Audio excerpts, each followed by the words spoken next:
ಜೀವಂತ ವ್ಯಕ್ತಿಯನ್ನೇ ಮೃತ ಎಂದು ದಾಖಲಿಸಿದ ಕಂದಾಯ ಇಲಾಖೆ.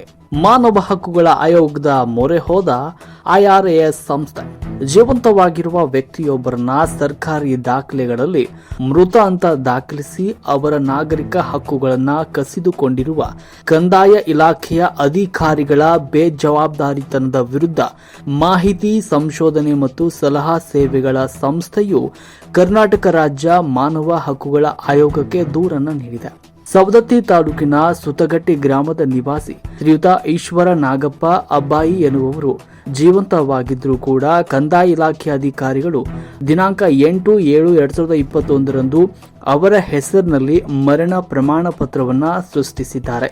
ಈ ತಪ್ಪಿನಿಂದಾಗಿ ಸಂತ್ರಸ್ತರು ಕಳೆದ 5 ತಿಂಗಳಿಂದ ತಾವು ಬದುಕಿರುವುದನ್ನು ಸಾಬೀತುಪಡಿಸಲು ಸರ್ಕಾರಿ ಕಚೇರಿಗಳಿಗೆ ಅಲೆಯುವಂತಾಗಿದೆ.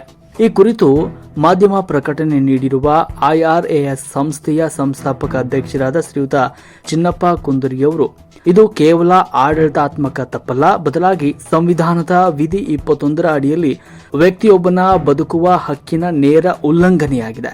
ಅಧಿಕಾರಿಗಳ ನಿರ್ಲಕ್ಷ್ಯದಿಂದಾಗಿ ಸಂತ್ರಸ್ತರು ಸರ್ಕಾರಿ ಸೌಲಭ್ಯಗಳು, ಸಾಮಾಜಿಕ ಭದ್ರತೆ ಮತ್ತು ಆಸ್ತಿ ಹಕ್ಕುಗಳಿಂದ ವಂಚಿತರಾಗಿದ್ದಾರೆ ಎಂದು ಆಕ್ರೋಶ ವ್ಯಕ್ತಪಡಿಸಿದ್ದಾರೆ. ಇನ್ನು ದೂರಿನಲ್ಲಿರುವ ಪ್ರಮುಖ ಬೇಡಿಕೆಗಳು ಸ್ವಯಂ ಪ್ರೇರಿತ ದೂರಿದಾಗಿದ್ದು, ಮಾನವ ಹಕ್ಕುಗಳ ಆಯೋಗವು ಈ ಪ್ರಕರಣವನ್ನು ಗಂಭೀರವಾಗಿ ಪರಿಗಣಿಸಿ ಸ್ವಯಂ ಪ್ರೇರಿತ ದೂರು ದಾಖಲಿಸಿಕೊಳ್ಳಬೇಕು ಮತ್ತು ತಪ್ಪು ದಾಖಲೆ ಸೃಷ್ಟಿಸಿದ ಗ್ರಾಮ ಲೆಕ್ಕಾಧಿಕಾರಿ, ಕಂದಾಯ ನಿರೀಕ್ಷಕ ಹಾಗೂ ಸಂಬಂಧಪಟ್ಟ ಅಧಿಕಾರಿಗಳ ವಿರುದ್ಧ ಶಿಸ್ತು ಮತ್ತು ಕ್ರಿಮಿನಲ್ ಕ್ರಮ ಜರುಗಿಸಬೇಕು. ಸಂತ್ರಸ್ತರಿಗೆ ಆಗಿರುವ ಮಾನಸಿಕ ಕಿರುಕುಳ ಮತ್ತು ಆರ್ಥಿಕ ನಷ್ಟಕ್ಕೆ ಸರ್ಕಾರದಿಂದ ಸೂಕ್ತ ಪರಿಹಾರ ಕೊಡಿಸಬೇಕು ಅಂತ ಆಗ್ರಹಿಸಿದ್ದಾರೆ.